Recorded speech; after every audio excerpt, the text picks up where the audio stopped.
But before we get started, there is no standing, no smoking.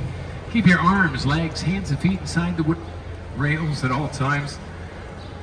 We do have 40 life jackets right under these panels up here by me, still in their wrappers. They've never been used.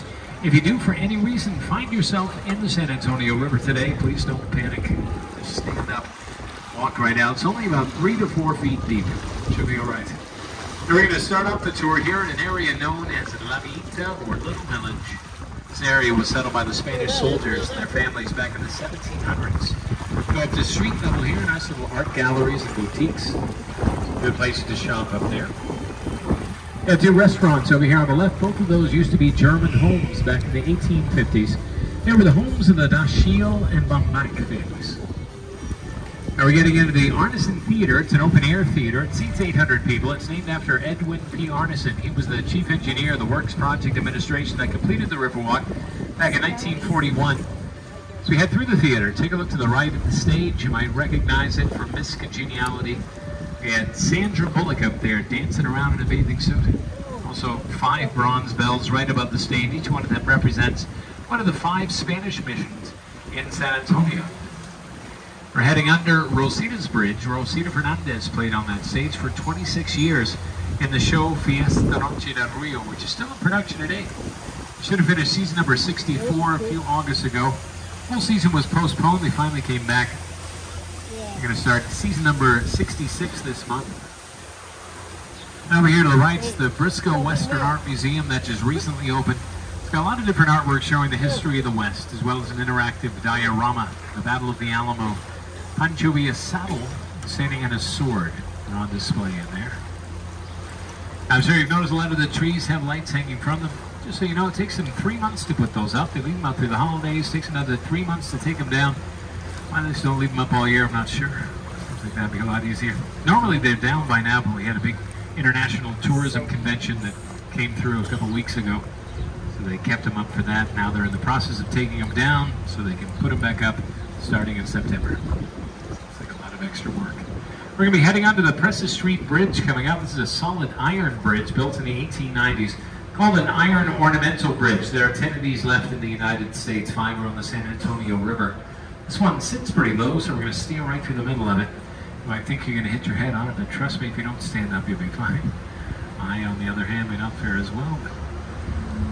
Just up ahead on the right, you'll see a small island with an iron sculpture on it. The sculpture is known as Father Masonet's Table. That was a gift from artist Rolando Briceño in 1991, put there to commemorate the first Catholic Mass. It took place in San Antonio on June 13, 1691. Take a close look at the island. You see it's completely comprised of that cypress tree's root system. It's also a heart-shaped island. It's known as Marriage Island. We have over 300 weddings that take place there every year. We had 4 last Saturday, 2 on Sunday. On the other side of the bridge, we have Divorce Island. Be a busier island. Now this part of the river is actually known as Old Mill Crossing. Back in the 1800s, Nat Lewis had his mill on the right bank. He would grind grain for the settlers. This was also a very shallow part of the river. Settlers could cross, they'd water their horses. Teddy Roosevelt and the Rough Riders used to train right in this area. On the right we have the Westin Hotel that was built in 1999. It's a really new addition to the Riverwalk. Surrounded by all these older buildings, though, just past the Westin there on the right, there's a darker red brick building. That used to be the San Antonio Drug Company from 1919 to 1963. Now it's the Homewood Suites, remodeled in 95. Now here on the left, this is the Tower Life building. This one lights up the San Antonio skyline. Built in 1927 and 1928, it used to be called the Smith-Young Tower. If you look all the way up to the top of the tower, you'll see these concrete structures jutting out of each of the 8 corners. Those are known as gargoyles, and they serve as a rain drainage system, so when it rains, the water comes out of the gargoyles' mouths into the gutters below. Now if you look just above the trees over here to the left, you'll see these angry little scary faces kind of snarling down at you. Those are known as grotesques. Now the whole building is an example of neo-Gothic architecture.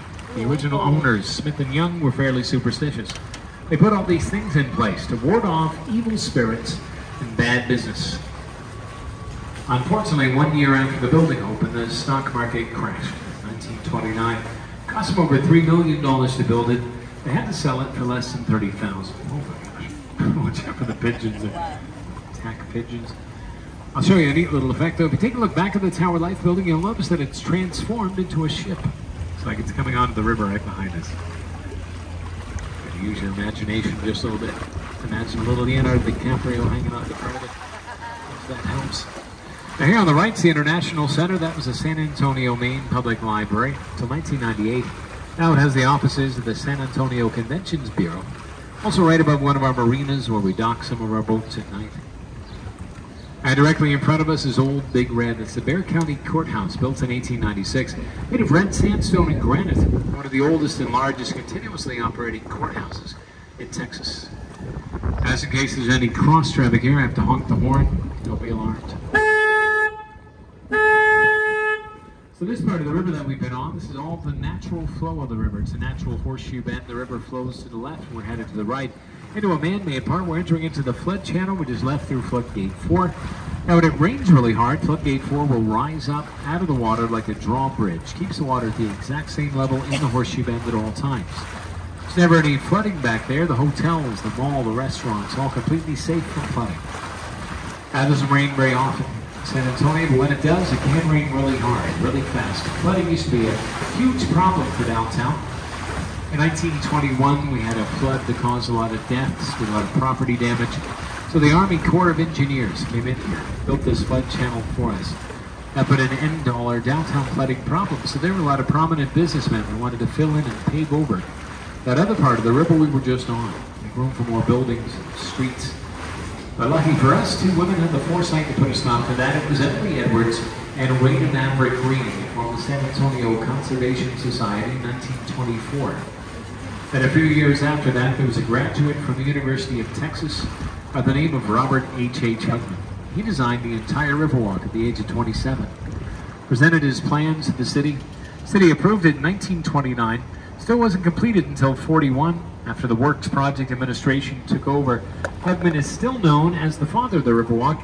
He designed every walkway and staircase, every planter, lamppost, and bench.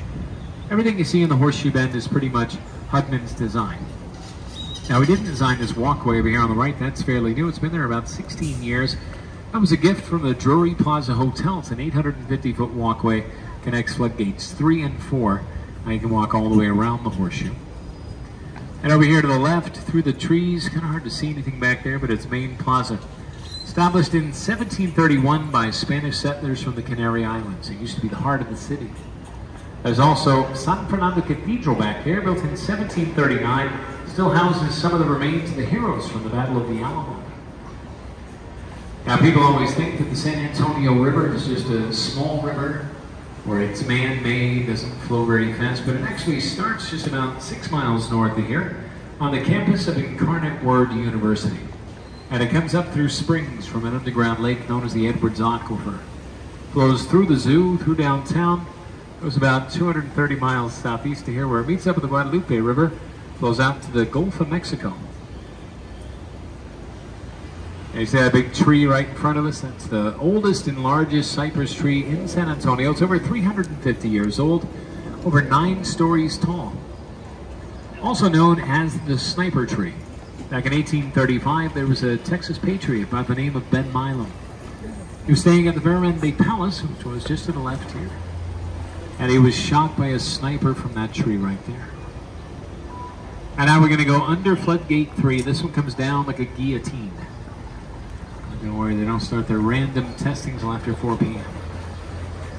Now it takes about 15 minutes for that to come down completely. It does weigh 3 tons.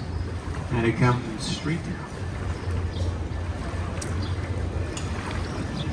Coming up on the right is the Esquire Tavern. That was the first bar on the Riverwalk.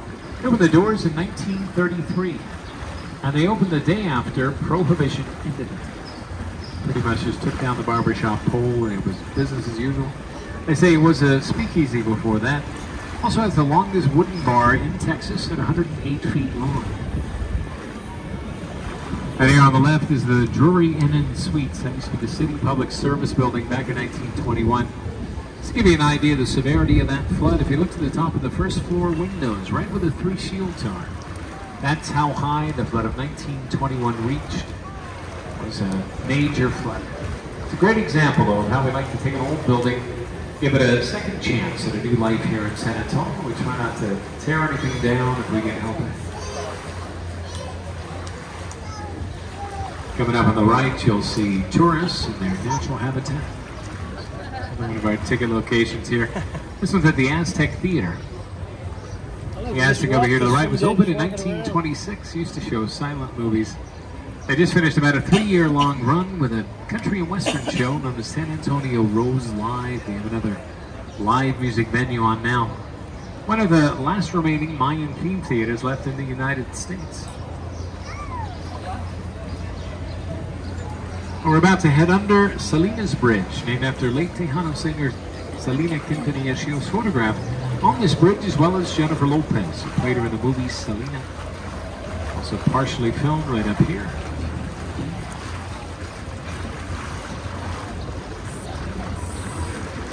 Here on the right, this beige building, that's the Mocara Hotel now, but it used to be the home of the L. Frank Saddlery. From 1901 to 1923, they outfitted Teddy Roosevelt and the Rough Riders, as well as Mexican revolutionary Francisco Pancho Villa. Right before World War I, they provided boots, saddles, and harnesses for the United States Army.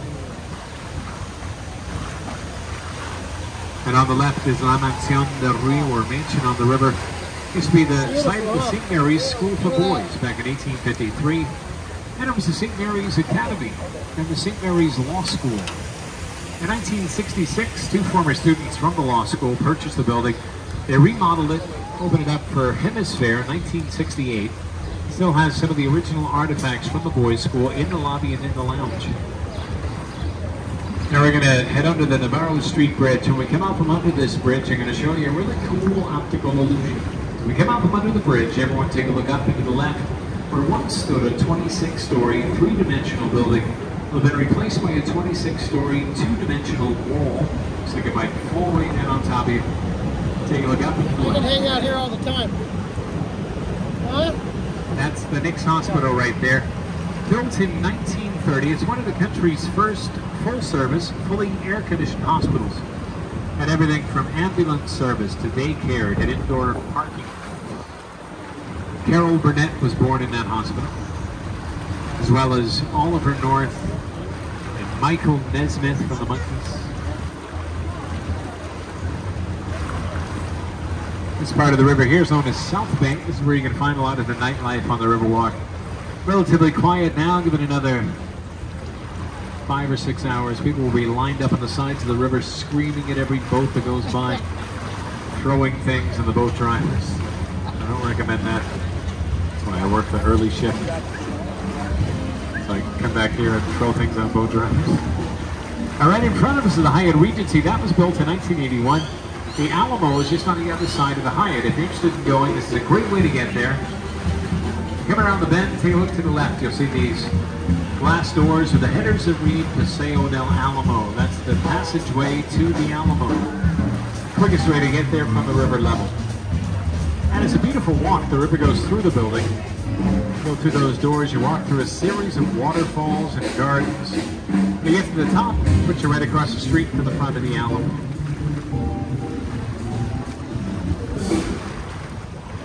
Now, an interesting side note, when the Hyatt Regency was being designed, it had to meet strict height requirements. It wasn't allowed to cast a shadow on the Alamo at sunset.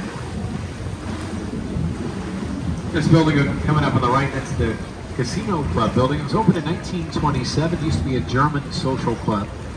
That later became apartments. There was a famous author that lived there by the name of Alex Haley.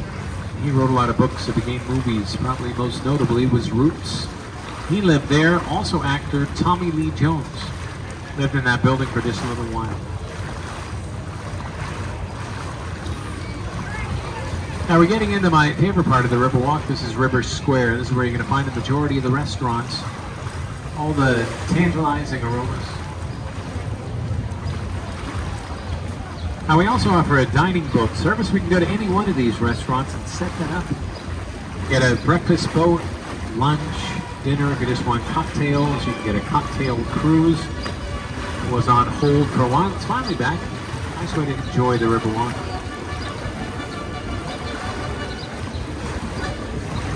The Riverwalk first opened in 1941. It didn't look a whole lot like this. It was more of a city park. Just take a family out, have a picnic. The father and designer of the Riverwalk, Robert H. Huckman, he had a different vision for his design. He put his office here in the building on the right.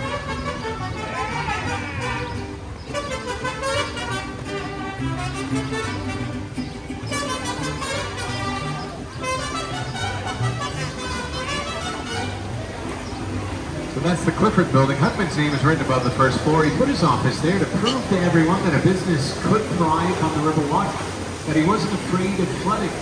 People thought he was crazy at first. It took a few years before the businesses started to follow suit. This restaurant over here on the right is Casa Rio, the first restaurant on the Riverwalk. Opened the doors in 1946.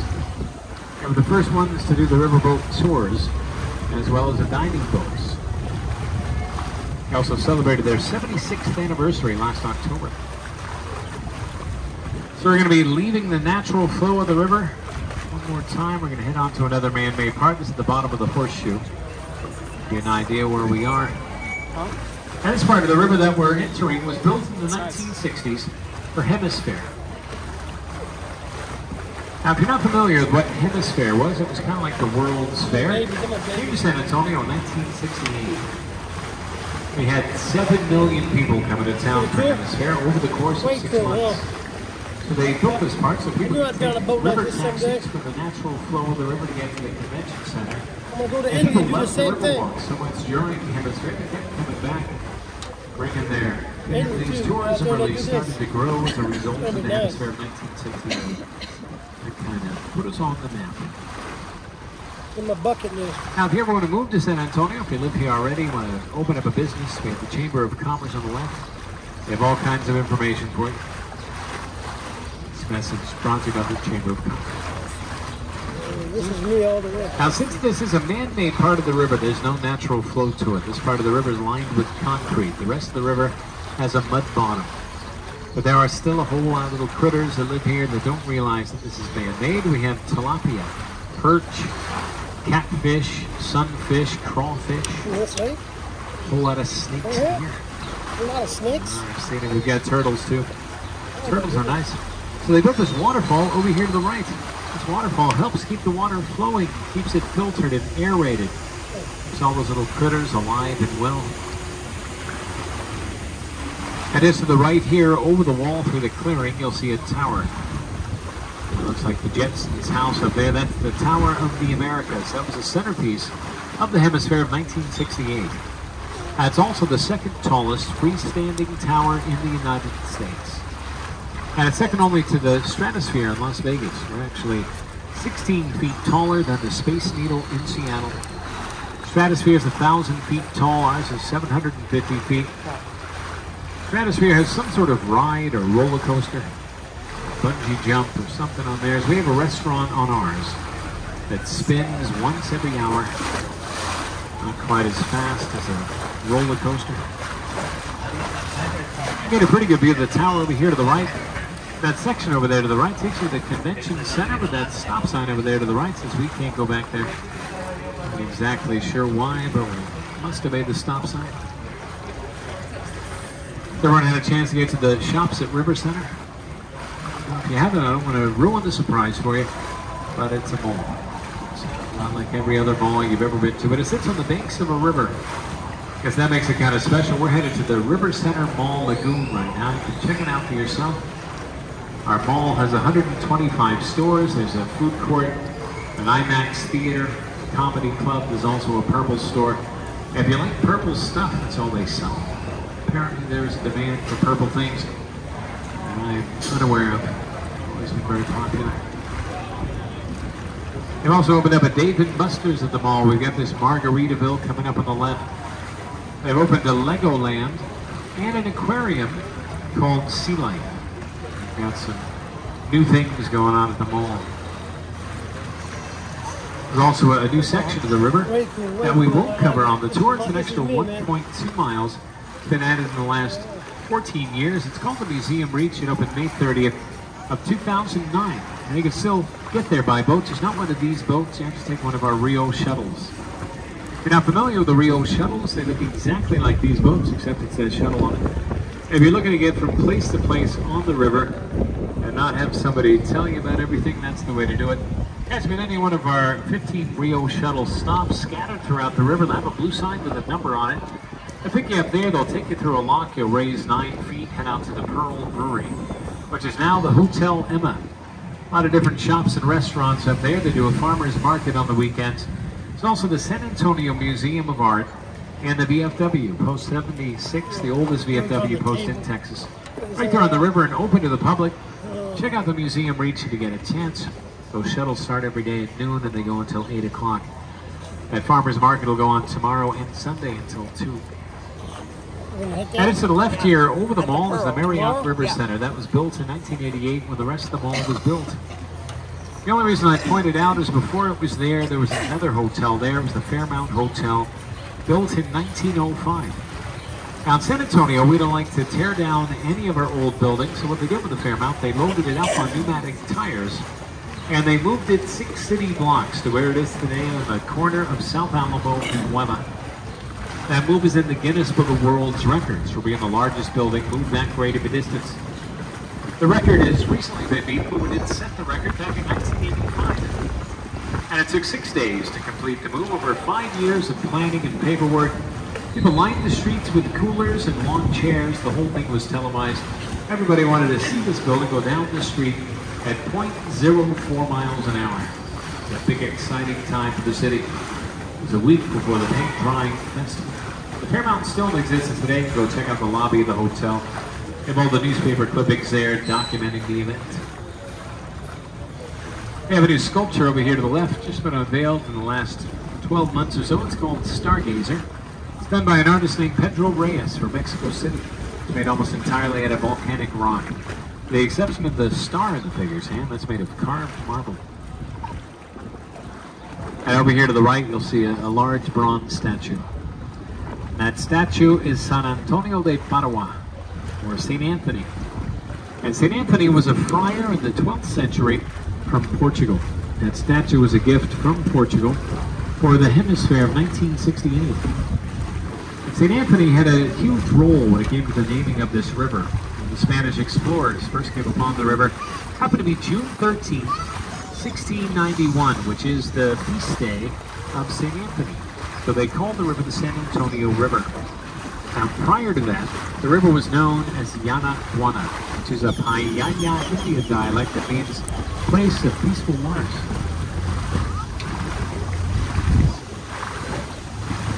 It is up to the right here. It'll be through the trees up at street level.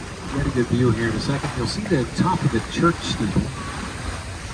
That's St. Joseph's Catholic Church up there. It was built in 1868. And it was built by German settlers. Now, back in the 1800s, this whole area was hugely populated by Germans. They wanted to have a church where they could have mass in their own language. So they built themselves a church.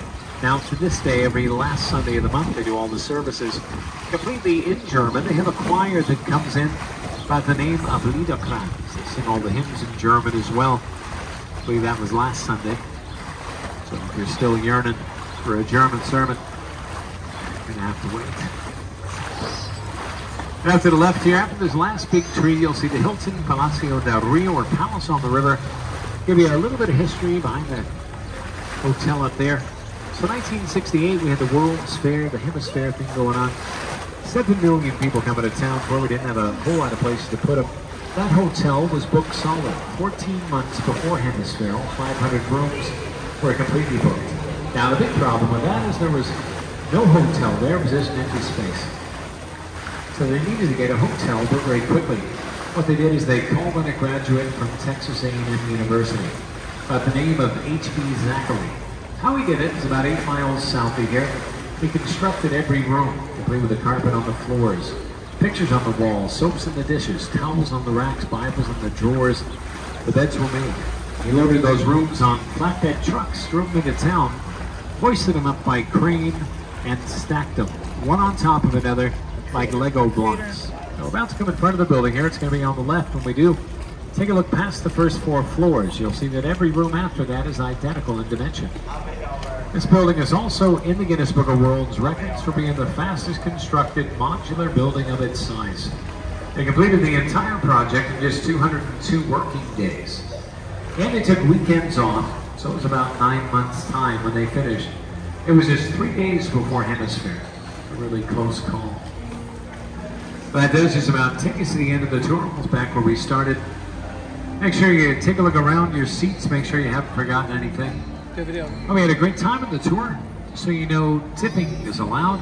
It's accepted. It's greatly appreciated by our drivers. We also accept Cash App and Venmo if that's more convenient.